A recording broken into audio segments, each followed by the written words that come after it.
আগে তো সবারই পরিবারে অনেকগুলো করে মানুষ থাকতো। ছোটবেলায় দাদির মুখে গল্প শুনেছি, দুপুরে দু একদিন যদি দুপুরের খাবার ফুরিয়ে যেত, রান্না করা ভাত যদি না থাকতো, তখন শুধু মাছ ভাজা খেয়ে দুপুরটা কাটিয়ে দিত। সেই দিনগুলো কোথায় চলে গেছে, আর এখন এমনই দিন চলে এসেছে, বছরের পর বছর চলে যায়, ইলিশ মাছ কিন্তু খাওয়াই হয় না। খাওয়া হয় ইলিশের নামে, এই যে ইলিশের বাচ্চা খাওয়া হয়, কিন্তু বড় ইলিশ মাছ তো কেনার সামর্থ্য অনেকেরই হয় না। বড় ইলিশ কেনার সামর্থ্য বাই হবে কেমন করে, দাম শুনেই তো অনেকবার চিন্তা ভাবনা করতে হয় কিনবো কি কিনবো না। আসসালামু আলাইকুম, সবাই কেমন আছেন? আলহামদুলিল্লাহ আমিও অনেক অনেক ভালো আছি। আজকে নতুন একটি রান্নার রেসিপি নিয়ে চলে আসলাম। রান্নার আয়োজন দেখে বুঝতে পেরেছেন, আজকে আমি ইলিশ মাছ রান্না করব, তাও আবার চাল কুমড়োর জালি দিয়ে পাতলা করে ঝোল করব।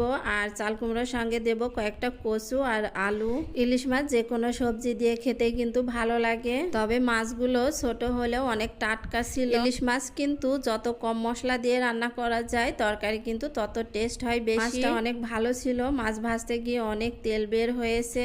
রান্নাটা শুরু করেছি, তেল গরম করে মাছটা প্রথমে ভেজে উঠায় নিলাম, বেশি করে ভাজলাম না, কারণ ইলিশ মাছ বেশি করে ভাজলে আমার আবার খেতে ভালো লাগে না। এরপরে একটু জিরা ফোড়নে দিয়ে দিলাম, দিয়ে কেটে রাখা সবজিগুলো দিয়ে দিলাম, দিয়ে এখন একটু নাড়াচাড়া করে নিব। সবজিগুলো একটু নাড়াচাড়া দিয়ে তারপরে একে একে সব মশলাগুলো দিয়ে দিব।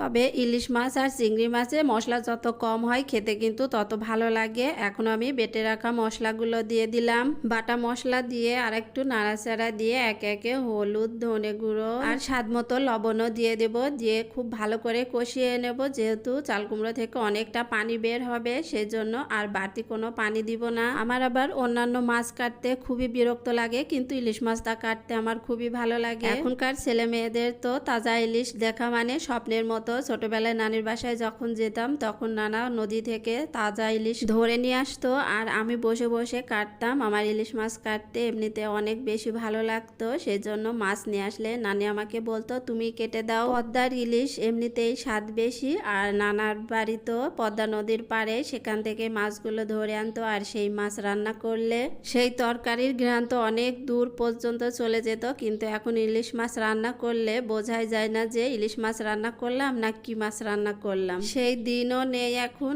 আর সেই স্বাদও নেই কোনো জিনিসে। যাই হোক, ছোটবেলার গল্প করতে করতে এদিকে আমার তরকারিটা কষানো হয়ে গেছে, পানি দিয়ে দিয়েছি পরিমাণ মতো, দিয়ে ভাজা মাছগুলো দিয়ে দিলাম, দিয়ে এখন শুধু জাল করে ঝোলটা শুকিয়ে নেব, নিয়ে নামিয়ে নিলে কিন্তু হয়ে যাবে ইলিশ মাছ রান্না চাল কুমড়োর জালি দিয়ে।